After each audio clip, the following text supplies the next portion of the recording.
Number one, most important thing in my life is not my wife, not my kids, and not my business. It's me as a spiritual unit. Work is a gift from God. I don't want to hustle, I want to prosper. How much can you get done with time? That is what a business is. My life is about punching, kind of like life did to me. I've learned to punch back. My dad died when I was 10, so when you don't have a father, I think it changes things. For 10 years, I used drugs almost every day.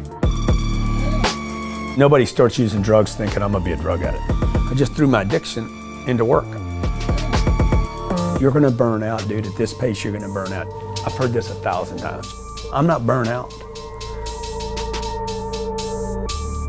Poor people are extremely selfish people. You're thinking about yourself all the time. I want money. I want a lot of money. I want to give money away. You can't do that if you're broke. You know, I want to love my wife and I want to love the planet. I want to scale my love. Best investment you'll ever make is in yourself. You can't lose that investment.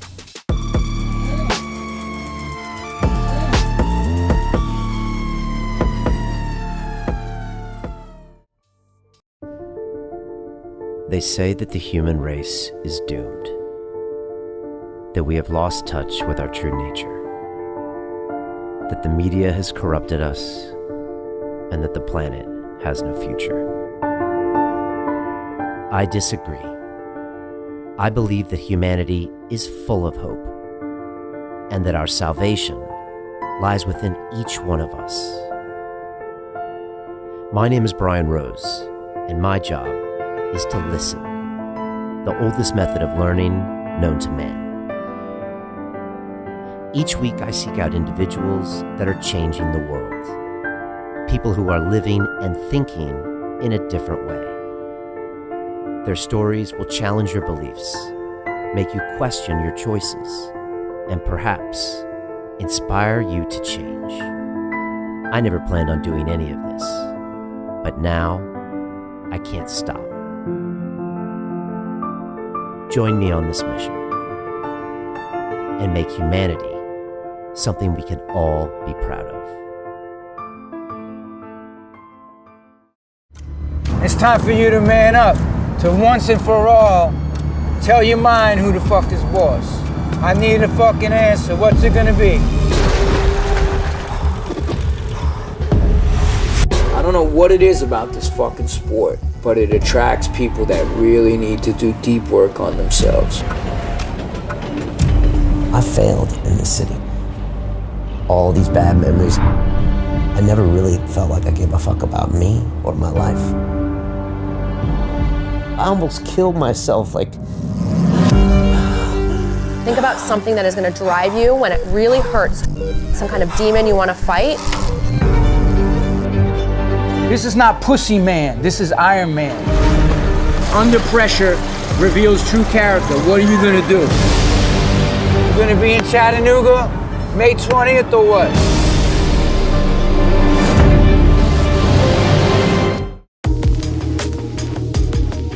Let's face it, Grant Cardone is larger than life. You know him as the slick-talking American sales guy who drives around in his Bentley, flies in his corporate jet, and amasses as much real estate as possible. Sell or be sold, the 10X rule. This is the Grant you know and the one I thought I knew. But there's more to this man. There's a spiritual side. There's even a dark side. He was addicted to drugs for over 10 years, lost his dad when he was 10 years old and his brother even years later. And now he's here to make as much impact on the world in all aspects of his life. He wants you to 10X your life, your business. Go into your fears. Stop telling yourself the same old stories. You've got a bad relationship with money. You've got bad self-esteem. And again, you've got a wrong narrative. Grant was not what I expected, but I was extremely intrigued and impressed by everything he's doing. He was in London because he wants to meet more people. He wants to go around and touch the world. And I think we're gonna see a lot more from Grant Cardone. And inside London Real Academy, I'm pushing you to go into your fear as well. Because on our Business Accelerator, I guarantee a revenue-generating business from you within 8 weeks. Start with your passion and turn it into a business just like I did with London Real. We are closing this thing out soon, and this is a little bit more about the London Real Academy. London Real doesn't stop when the conversation ends. You see, that's when we get started. Because everything begins with a thought, and then comes the action. The London Real Academy is our global transformation platform. Here we bring together thousands of students from over 75 countries. Whether you want to build a profitable business from your passion, or learn to speak to inspire, or broadcast yourself with your very own podcast, or accelerate your life to become a high-performance person, we have the online accountability course and personal mentoring program that will make your dream a reality. Join us, and we'll take your life to the next level, together. Our next accelerator course is starting soon.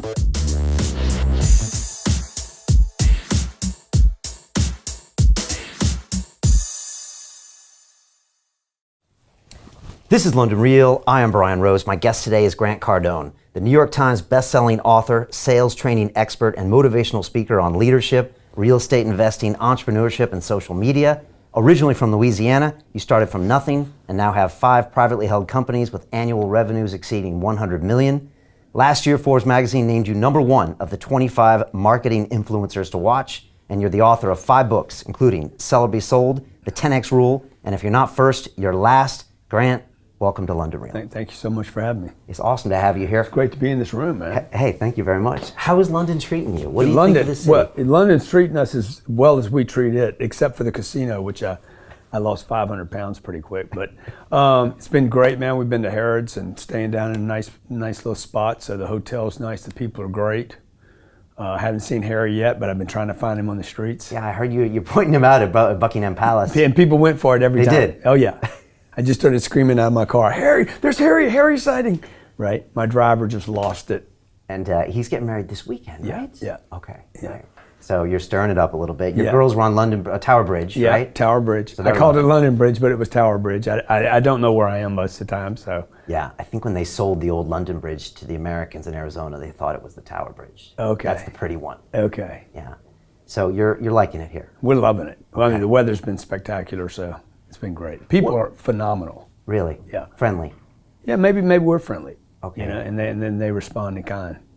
When you think of London when you're in Miami, like, what do you usually think about? British, European? Is it a different mentality than the Americans? Yeah, I think conservative, polite, manners, proper, all the things that I'm basically not. You know, that I even wonder, wow, will I fit in there? You know, will they accept who I am? And but I've had the same problem where I live, like those things, those social, you know, expectations of, not that I don't have manners, but the social norms, like fitting into something. You know, my whole life I've struggled with fitting in. And so, you know, living there and coming here, this is just like manners on steroids here, proper on steroids, right? Like, you have to be proper, right? A gentleman. And were you always that way? Just open book when it comes to your feelings and telling people what you thought? I mean, look, my dad died when I was 10, so when you don't have a father, a male image there to, like, you know, drop the belt, because my dad was an enforcer. And I think it changes things. You know, my mom, I remember after my dad died, my mom whipped me. She brought out the belt, and it was a joke. It was like, this is hilarious. Like, I'll never be whipped again, right? So, you know, I was without direction, and you know, I missed that guy directing me and being that mentor and that strong, you know. And then I had my mom just scared and trying to figure things out. So you got a 10-year-old kid, man, a twin brother. So I had a force. We were a unit. We're bored. School didn't help because we're bored. And you were born in Lake Charles, Louisiana. Yeah, little small town, yeah. What is that like for people that have never been to Louisiana, that don't know what it's like down there? How would you explain it to Prince Harry? You know, what's the culture like? What are the people like? I'd say, Harry, dude, like, I took a little canoe down the bayous, you know, to go to school, you know, and he took a carriage. So no, it's a little small town. You know, it's hot. It's humid. Mosquitoes, roaches. Like I grew up low, you know, middle class. I mean, we had a roof and we had air conditioning, we had heater, and we had a car and we had bicycles, but we had fear. There was tremendous fear in the environment, constant fear, worry about. And this wasn't for a cycle. This was for, you know, from the age of 10 to like when I left the house. Okay. Constant fear the whole time. Fear of Economics. economic fear. Yeah, Okay. it was all economics. The mechanic's going to take advantage of us.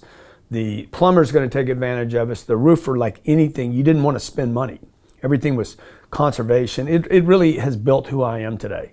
Okay. Because you know, my dad died in February. My mom sold the house by March.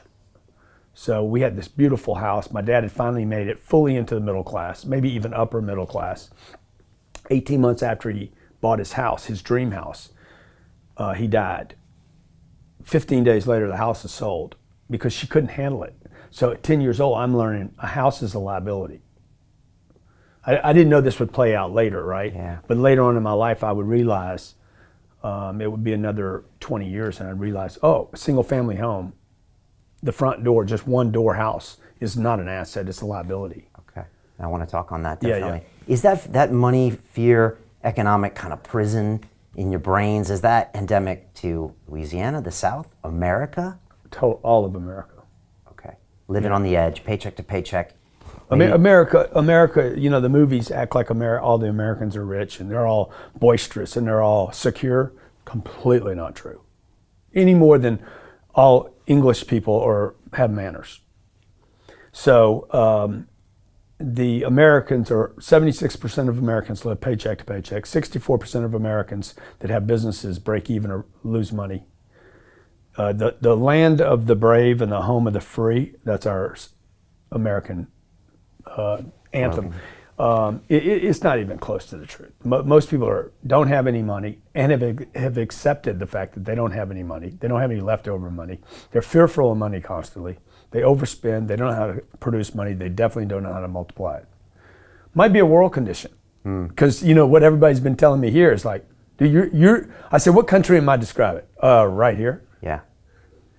Do you think the American kind of brashness comes from that underlying fear? No, I think that comes from the movies. Most Americans are not brash. Okay. You know, I would be my persona, which is like who I've just figured out how to get away with it. Most Americans are not brash by any means. Okay. So even you're an outlier in Miami. Oh, no, without a doubt. Okay. Tell me more about young Grant. So you're 10. Yeah. You know, your dad had just made it. I think at 9 you had bought the house, right? Yeah, And then that's you right. died at 10. Yeah. You had a twin brother who, I mean, I know you said you've always kind of, he was a way for you to look at yourself. Uh-huh. And you were like, wow, I see so much potential in him. And so it's a way that you kind of got to look at yourself. Yeah. And tell me about that young kid. You know, just again, like my mom had her hands full. You know, she didn't talk about money being a problem, but I could see that she was scared. She's clipping coupons. It's the culture, right? You're being boiled, you're being made ready in a soup. The culture is the soup, and you're being cooked in the soup, and that's where we're collecting our data from. And so the information was, you know, save your money. A penny saved is, you know, penny earned, and everything's preservation and conservation and you know, protection and conservation and Which is like, BS, because it's passive. Well, totally. You're just becoming a victim. You're becoming you're sitting back. You're effect of everything. So there was, but my mama she didn't know any better, right? She was uneducated. She had never held a job. She did not have an entrepreneurial spirit. Like she didn't know at that time women really weren't encouraged to go out and earn money. So mothers were doing at that time in the 50s what they did. They were raising kids and being a wife, right, and taking care of the house, which by the way is an extremely important role and probably something that we're short on. Yeah. But she was giving me 3 meals a day, and with every meal came a lecture, you know. So she was just doing the best she could do. I, on the other hand, at 10 years old, wanted to be a man. At 12, I wanted to be an adult. I wanted to be an adult since I was 6. When I saw that whoever had the money decided where we went, I wanted money. I didn't want money because of money. I wanted money because it appeared to me that whoever had the money had control of the environment. Mm-hmm. And I knew that way before my dad died. I would watch him and another man, a doctor in the neighborhood, and they seemed to have fun. Whoever had the money seemed to like control where we went, how long we went, what we did. And the kid, if you have kids, how many do you have? I got 2 young boys and then a stepdaughter in her Yeah. teens. They're picking up everything. Oh yeah, it's like a hard drive that just opens when they are born. You know, exactly. You know, and they're open to learning. And you know, I can watch my kids, they'll play on a phone. They could watch a TV show and know exactly what Elaine and I are talking about in the other room and collect all the data perfectly. But when you take an adult and put them in that setting and they're like, hey, wait a minute, I got to pay attention to this. But the kid doesn't do that. The kid's like, I can consume here, I can consume off the game, and I can pick up your conversation and duplicate almost all of it perfectly. Okay. And so what? As adults? And I was doing the same thing. Okay. All right. I'm picking up everything from my brother, my older brother, my twin brother, my mom, TV, John Kennedy gets killed. I'm picking up data everywhere. My dad dies. I'm picking up all the data, right? And that's what makes, that's what like starts forming the character of the individual. My dad wanted to be rich. He never said that to me, but later I would find out my dad wanted to be a wealthy man. And he didn't get there. He fulfilled his personal obligation as a man to take care of his family and his wife and his kids and be a good example to his parents. He didn't get the freedom part, you know, which he really wanted. And I think some of that might have been left in the environment for me to grab. Is that why you're doing what you're doing now? I don't think that's why I'm doing it, but certainly that was it was an inspiration. Okay. To kind of get there where he wanted to go. Maybe. You know, my brother's got it. Okay. In a different way though. My brother and I do money completely different. He's much more free willy with it, and I'm much more, okay, I'm gonna turn this into something and not take as many risks. But I had 2 sisters and an older brother in the environment. My older brother died when he was very young. My 2 older sisters, they didn't get it as much in the same environment. So you can't just say it's an environmental thing. Talk to me about the teenage Grant. Yeah. You're doing lemonade stands and paper No, routes? I'm doing drugs is what I'm doing. 16 years old, I smoked weed for the first time. Louisiana, you're not doing lemonade stands, man. It's a great conversation. Selling baseball cards and selling flowers, but that's not what we were doing. We were in Louisiana. We're shooting guns. Anything that moves, we shoot it. You know, I have a rifle, 22 caliber rifle at 12 years old. We're wild, man. Okay. Wild kids. We're having mud wars in the lake and kumquat battles with the neighbors and smashing eggplants in the cars. Like, we're bored. Like, we have the worst problem in society, boredom. Still a problem there. Today? Oh, for everybody, not just me. Okay. This is my projection on all of mankind, but Yeah. when people are bored, they become problematic. Okay. And you times 10. Yeah, I mean, yeah, definitely. Okay. And so we smoked some weed at 16. Yeah, And yeah. that's the start of a road. Yeah. And why do you think that was so attractive to you? It was not attractive. Okay. No, it was. I knew when I picked it up, I'm like, this is terrible, doing this. I don't know why I'm doing this. I know I'm going to regret doing this. But, you know, my brother was doing it. Brian, my buddy, was doing it. I wanted in. Peer pressure was very powerful. You know, how do you go it alone here? So smoked weed. Next day I smoked it again. Next thing you know, I'm like full into drugs. And nobody starts using drugs thinking I'm gonna be a drug addict. But within probably 2 years, I was doing drugs every day. Okay, not just weed, other stuff. Anything. Okay. Like- This is before the whole pill crisis down south, so it wasn't necessarily that. What was happening. No. This was way before the opiate. Right. No. Because that would have been really Yeah. dangerous. Yeah. Okay. But this was dangerous enough. Okay. So Why? For you? because I mean, I became a full-fledged like drug addict. Okay. And I'm smoking, popping pills, any drug. There was no like everybody. What's your drug of choice? Like any drug. Alcohol. Alcohol. Cocaine, Anything pills. that would change my attitude, or fill up the boredom. Is it boredom, or just maybe the negativity and fear and uncertainty of the area or of your life? Or?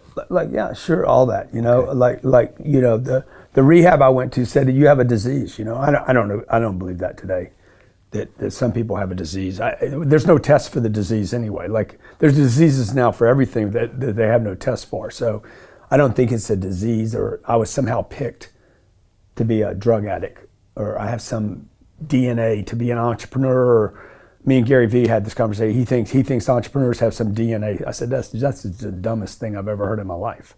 That means some people can't be entrepreneurs. Which is not true. No, you do drugs enough, it won't matter what your DNA is. You do anything enough. You go into a casino enough times and play enough times, you'll become addicted. Just like a game. Like, you play a game enough times, enough levels of Candy Crush, and you'll want to get to the next level. So, and that's what happened with drugs. It was 15 years old to 25 for 10 years, some 9.5 years. I used drugs almost every day. It's heavy. Yeah, it was terrible, man. It was terrible. The drugs are one thing, but the degradedness of the individual. It chips away at your self-esteem little by little by little, right? And then by chunks, and then by big blocks.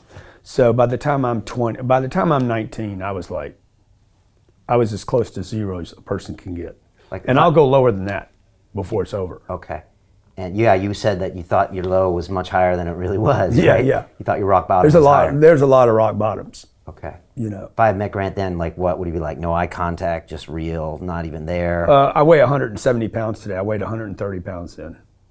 Gray, very gray.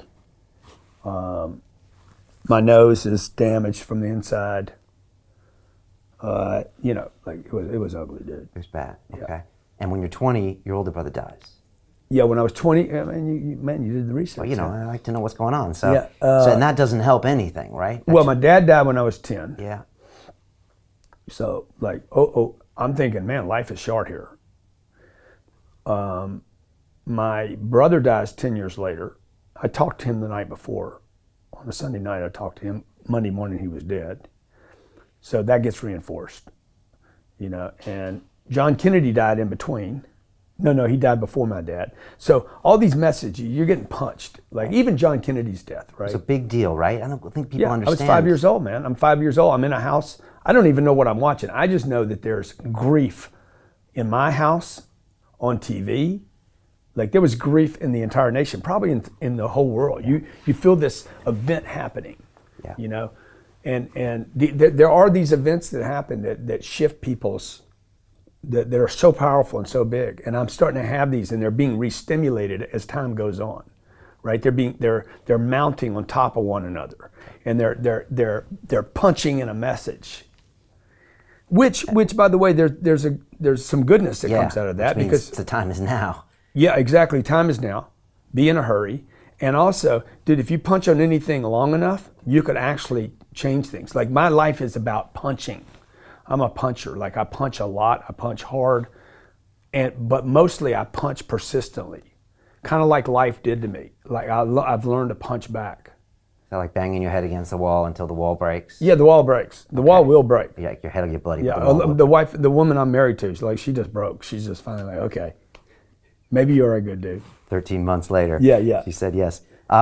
So just back to that piece. So, and then the downside of having all that death reminder in your life is that maybe I just want to take this pain away and get into the drugs. Get away from the world. I don't think it was pain driven. Like, that's what they don't, oh, you lost your dad abandoned you. I've had all the therapy around all that. I think those guys are just a little bit off from I did not have to go down that path to find who I am. That guy was always there.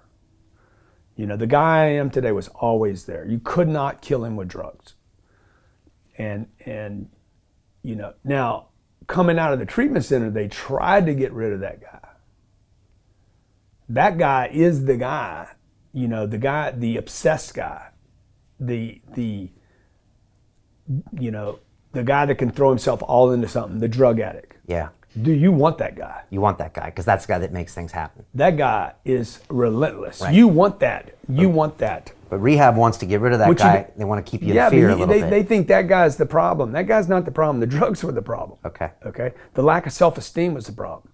The boredom was the problem, dude. I'll talk about boredom. Like, boredom is the drug you need to avoid, because that's where people start making bad choices. Typically, they don't become a drug addict. They become a consumer of garbage. Right. They waste time. They consume excuses. You know, so that happened here. I see that here a lot. Okay, in this city? Yeah, in this country. Oh, in this country, okay. Yeah. What was the rock bottom that got you into that rehab? My mom, but it wasn't the drugs. It wasn't.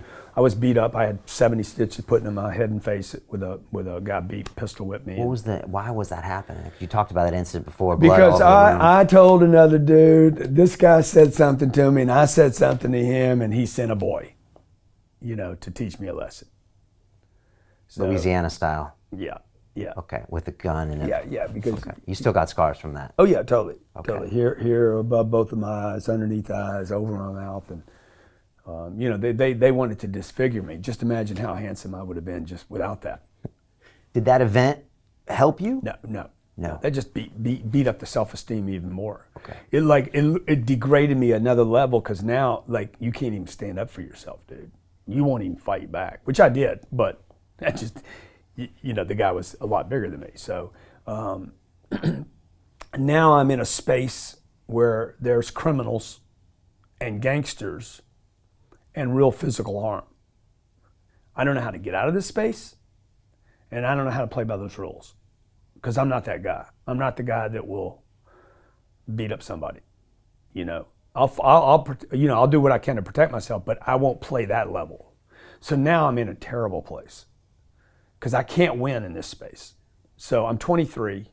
I'm in the hospital. I'm gonna quit drugs now. I was doing drugs before the day was over. I couldn't stop, man. Yeah. So 2 years would go by. I continued my behavior. You would think this would be the one, right? And my mom, you know, my mom had this little business going on. She was trying to run this little business, and I walked in. I was all sloppy, loaded, and she's like, "I'm done. Don't come here anymore. You're not welcomed here anymore. This might be the last time we see each other." And I was in a treatment center 30 days later. Yeah. The most powerful things, relationships, right? Yeah, man. Get you Tough to do love, man. something, My mom yeah. said, "Hey, I'm And done." that was it. She had enough She of your meant it, too. nonsense. Okay, and you Yeah. knew she meant it. So look, I was disgusted. I needed something. I Yeah. needed one more thing to just, like, okay, one way or the other. I was dying. I'd been dying for 9 years. My mom just turned her eye to it. She didn't want to confront it. If you're the mother of a drug addict, you know. You know before he knows. Yeah. Yeah. So I'm doing this whole Ironman race, and I came open about my own heroin overdose in 01. So I know what you're talking about, you know, and everyone knows it around you. Yeah. And the only thing that made me hit rock bottom was that everyone abandoned me. And I went and saw a bunch of them in New York recently, first time in 16 years, and I'm like, thank you. Because if you hadn't have told me, they basically say, fuck you by getting out of your life. And it shows you that it's no longer acceptable. And that's the only thing that would make me do when it. your drug dealer tells you have a problem, you know? Yeah, well, that's a problem too. But like, you know, waking up in a hospital almost dead doesn't do it. It's like something else is a trigger. And so rehab did teach you some things. And dude, I wanted to recover. It's not like I didn't want to do it. I had tried to quit. You know the deal. At least 10 times a day. I quit drugs for 9 years. Today I'm gonna quit. 5 minutes later I'm using. And then I'd say, okay, I'm gonna quit. That's it. I'm done. I'm not gonna throw it away yet, but I'm done. And then an hour and a half later, dude, I'm doing drugs again. So every day, it's not just the drugs. It's not just what you're doing to your body. It's like the number of times I quit and couldn't quit, right? And then started again. Like, you know, it's just like you start like losing any sense of self-respect. Right. Yeah. And so how do you get that back? You go to rehab. I go to rehab. And they teach you about maybe how to mentally to deal with staying away from the drugs. But not really, man. Okay. I wonder if the treatment centers aren't just, you know, just adding to the problem. How so? Well, I mean, I know the intention's good, but most of them today are producing a different kind of drug addict. You know, they're going. I'm going in on some, you know, one drug and coming out on phenobarbital. I mean, they gave me drugs while I was there. Okay. They said, don't not take these. You need this drug. You are a drug addict. You will never recover. It is a disease. You have it. You cannot recover from it no matter what. Give up all your ideas. You know the whole inventory thing. You do the inventory and you told them, no, you're wrong. Yeah, he's like, man, give up. He's like, you'll never make it. He's like, your chance of making it. I said, oh, really? Why am I going to fail? He's like, and I had 28 days now. I'm like, shit, dude, I just quit using drugs for 28 days. That's really all I needed. Right? I needed to know I could go some period of time without using drugs. So he. And that was it. No relapse after that. There's never been a relapse. That's crazy. So he said, if you hold on to these ideas of the books and being famous and getting rich and all the stuff that I told him was underneath all this that I'd been covering up, right?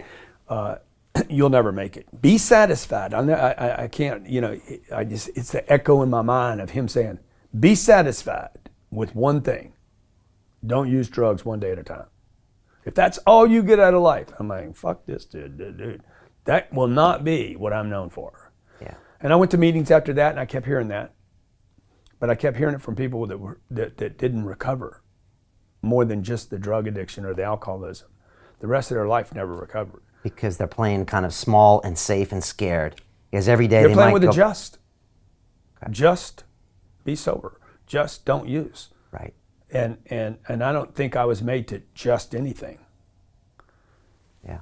Yeah, I've never been to an AA meeting, and I know they do a lot of great things for people, but it always seems in a weird way that you're kind of getting up there and saying, I'm always this addict, I have this disease, and I'm just a win today because I got up here and didn't drink. Yeah. But it's like, well, wait a second. Yeah, a dude. win today would be if you went and fucking crushed it. Yeah, exactly. And so, but then they want to hold you back because they think that's addiction manifested or that's going to bring you back. Yeah, dude. I was even told, well, because I came back and I started working. I just threw my addiction into work. I needed something to throw into, right? Yeah. So I said, okay, I have to stay busy. Time is my enemy. Time is my problem. When there's too much time, Grant goes freaking nuts. And yeah, you're OCD and you're ADD and you're ADDHD and you're ADHD and I'm like, yeah, where's the test on this shit? Like I can measure certain things. The stuff you guys are talking about, I know how tall I am. All this other stuff you guys are talking, sounds like it's made up to me. Subjective. It's bullshit. It's also inconclusive. So if you are, so what? Yeah. You still need a plan. Like, how about we take some blind tests and see how many different people, like the book's about that thick, okay? Who does it benefit to label me? Drug companies. Totally. Like who's on the other end of this? Remember, I came out of that treatment center with a bottle of pills that they told me I would be on for the rest of my life. I was on them for a day, threw them away. Now I'm really getting sober because now I don't have any of this in me. Now I get to start making my own decisions, right? So I threw myself completely into my work. I had a job that I hated, threw myself into it completely. Now my sponsor, who I had a sponsor, that was good. That was very helpful and very limiting. Right, your mentor can help you and limit you. They hold you on the leash and that. Be careful. Like, who's your mentor? Everybody's got one, by the way. Most people have too many. It's not like everybody's got one or many, and so mentors can be a problem as much as a lift. Okay. And so he says, "You've just replaced one addiction for another one." I'm like, well, "Fucking, does that make you a genius?" Like, of course I have, dude. I got to replace this free time with something. I was using drugs 10 hours a day. I have to replace it with some energy, right? I don't want to just go into a void. Well, he was doing 3 meetings a day. And I'm like, I can't do 3 meetings, dude. I need to be a productive member of society. I have potential. Had you been productive before? Yeah, I remember being productive when you asked that question with my dad. I remember being productive with my dad. I was 9 years old. My dad taught me how to work. He never talked about work, but the way he went to work. And then we were in the yard one day and we were stuffing, we were picking up leaves and branches and pecans. And I would watch my dad. He was like, to me, as a 9-year-old, he looked like an artist. He was coordinated. I wasn't. He was fast. I was slow. He was clean. I was sloppy, right? It's like watching a great cook in the kitchen. It's like You know, it's just fluid. She doesn't read, she doesn't have to check, she doesn't slow down. Everything's kept pretty clean. And then there's me, and they're just, it'll taste similar, but there's gonna be a fucking mess in this place. So he inspired you to that work ethic. I could see that there was potential, right? And a beauty in it somehow. And there was beauty in work. I've always loved work, whether it was outside or inside or. Not just because it keeps you busy, because there's some beauty in it. There's a mastery in it. I think that their work is a gift from God. Speak on that. Yeah, Because most people think it's a chore. Yeah, I when I hear people talk about the job, I've seen the 4-hour work week and the you know, the idea that you won't work for anyone, that you can't have a job. It just kills me. You don't like the 4-hour work week concept because it tries to disgusting. engineer you out of doing something. It's disgusting to me. Explain. It is like, it's disgusting that anybody would want to outsource everything. Dude, I got 168 hours in a week. I think that's what it is. I don't know exactly what the number is, but dude, I want to use them all, man. And you want to get your hands dirty and do things that don't scale and Totally. I want do things you don't want to do. Absolutely, I want to do things I don't want to do. I hear guys say, "I don't do stuff I don't want to do." Fucking do. Who are you? Like, who's taking care of you then? How arrogant that you wouldn't do something you don't want to do. And nobody successful does things they only do. Well, I do shit I want to do. I don't want to do every day. We drove over here 45 minutes. I don't want to fucking sit in the back of the car. I don't care how nice the car is. Who wants to sit in traffic for 45 minutes? I do stuff constantly I don't want to do. It doesn't matter what I want to do. You know, what's my purpose? What's my potential? And am I willing to work toward that? So an idea that I would work 4 hours, no, well, that's just not real for me. Like, I would not read the book. If you told me, hey man, I got this opportunity for you to work part-time, I have zero interest. I want to be great at what I'm doing. And I know without reading any book, I have to dedicate time and energy, effort, and I have to hit. I have to be frequent. You know, I've never gotten good at anything. It's been a lot of work for me. So everything for me, whether I'm that little uncoordinated kid, it's taken a lot. You know, it's taken me 30 years to find any kind of success or any sense of, okay, I'm starting to find myself. You know, probably 2,000 or 3,000 speaking engagements before I felt like I was comfortable on stage. 3 businesses that were freaking jamming before I said, you know, you might actually be a legitimate businessman. You know, now we're at 7 businesses. We'll do probably $150 million this year. I'll hit $1 billion in real estate probably before the year's over. I'm just starting to feel like, you know what? Maybe I'm going to make it. You know. By going into all the things you felt insecure at, the things you were not good at, the things you didn't even like to do. Dude, that's been your modus operandi for the last 30 years. Totally. So like sales, you know, hated sales. People will be shocked to hear you say that. Hated it. I was in 5 sales jobs, was a disaster at all of them. Absolutely hated it. But you're the master of sales. I am. I embrace the things I hate. Why were you bad at it? Why did you hate it? I didn't know, well, I was bad at it because nobody teaches anybody how to be good at sales. You know, so I didn't know how to communicate to people, didn't know how to shake a hand, didn't know how to build rapport. I'm honest enough that I'm not going to lie to people. So the stuff I was being taught to do, I didn't like. You know, they ask a question, you ask them a question. Slimy, dude. You know, I have enough integrity and ethics that when you tell me, okay, we're not manipulating, but don't answer their question. I'm like, well, dude, that's just, that is manipulation. And that's why I think a lot of people don't like sales, because of what's been taught for 100 years. So the blueprint's outdated. You got there and you're like, it was always wrong. Okay.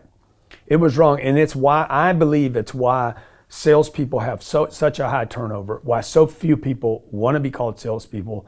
I mean, you go through Harrods down there, you can't find a salesperson in the whole joint. You think salespeople are ostracized in America? Oh, dude, Try it's coming terrible here. It's terrible here.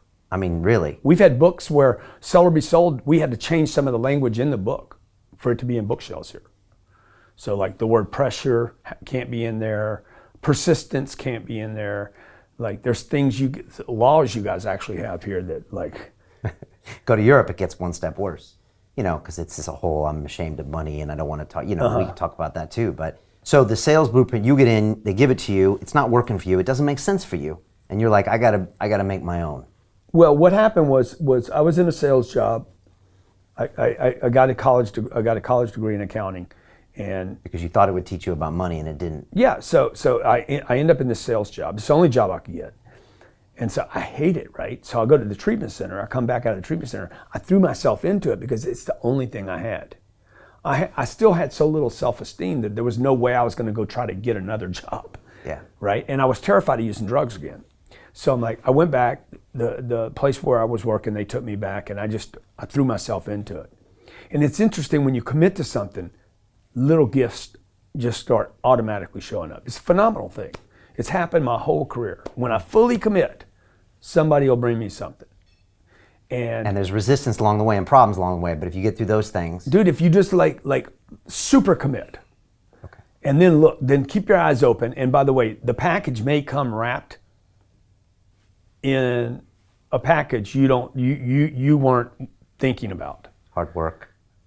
or like a voice, or like a person, or you know, maybe from a different direction than you thought, or an offering where you're like, you read something about this and that's not the thing. Like all throughout my career, it's come in weird kind of ways. And so like if you ask for help and somebody shows up at the door, maybe invite them in, regardless of what the packaging is or what you've heard about it or whatever. That's really been beneficial to me. Okay. Open mind. Keep your ears open. But not too open. Okay, because you Right. don't want everybody's advice, or you'll be mediocre again. You'll be Lose just your confused. individuality. Yeah, you won't even know what to do. If you listen to me and Dave Ramsey, you won't know whether to get debt or avoid it. And you won't do anything, but you'll be very knowledgeable. Right. And So I threw a guy walks up, he gives me it was a little cassette tape. He's like, hey, I heard this, I thought you might like it. I listened to it, I was like, oh my God, there's a way to sell stuff. I didn't know there was actually something you could do. I listened to it, I called the 800 number. I said, what else do you have? And the guy said, we got a program for $3,000. It's 25 years ago, so it's like 10 grand, right? So I said, I'll call you back. Called my mom, I said, I need to borrow $3 grand. First money I ever borrowed outside of college. She gave me the $3 grand, and it changed my career. wow. And then when I listened to this guy, and then I got this set of tapes, and I'd watch it on sales and how to be a salesman, how to negotiate. I'm like, this is what I'm going to end up doing for a living. I'm going to teach people how to do this, because there was such a vacancy and a void of it years ago. But what happened was, what I didn't like was some of the trickery in it. What I did was went in over the years and removed the trickery and basically made transparency and the authenticity in sales the way to service people. And now that's become a multi-$100 million business for me. But it's still a dirty word for a lot of people. Will that change over time? It might, the whole space might disappear first, actually, because of the internet. Really? Because everything will be custom and tailored and Everything's just order it, really. you know, order online. Sales can't die. Well, Don't human opinions always need to be yeah, changed and challenged? Isn't I that don't what think sales I don't is? think it dies. Like, you know, the strategy of negotiating with people. Like I do big deals today. Like, you know, I used to think a $20,000 deal was a big deal, but no, I'm working on $200 million deals today. So those deals are probably not going to be done over the internet. They're complicated. They require personalities and people, and anytime you involve people, then you have insecurities, and people have superiors to please, and then you got egos on the line, and it's the same thing at every level.